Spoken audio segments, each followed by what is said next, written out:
Let's talk about 1980s women's fashion. Artists like Madonna had a huge influence on women's fashion, like wearing lace gloves. Acid wash jeans. Acid wash jeans were jeans that were soaked in chlorine or some other product that removes the top layer of blue denim. Parachute pants, enough said. Women also wore shirts and suits that had shoulder pads in them. This trended for the hot drama show on television then called Dynasty. Men weren't the only ones that rocked Adidas tracksuits. Women also wore these as well. Oversized shirts and miniskirts were often worn together. Miniskirts were big in the 80s, but they actually started wearing miniskirts in the 1960s. Women's education and career. During the 1980s, the teaching profession suffered as many qualified women entering other fields formerly close to them. Teaching became a realistic career option for women. In the 1980s, the percentage of women factually in colleges and universities increased from 19% to 26%.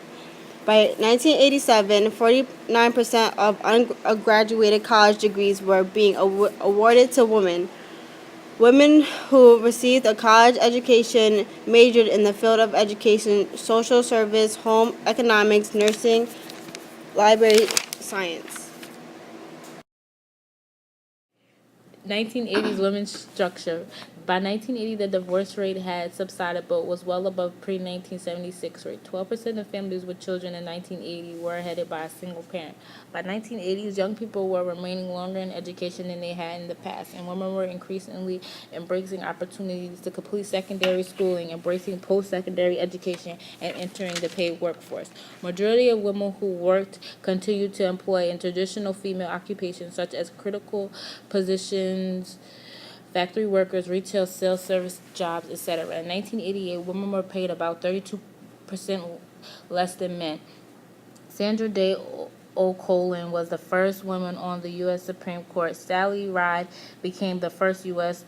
woman in space. Sally Ride was the first to enter in the low Earth orbit in 1980. Sally Ride left the NSA in 1987 to work at Stanford University.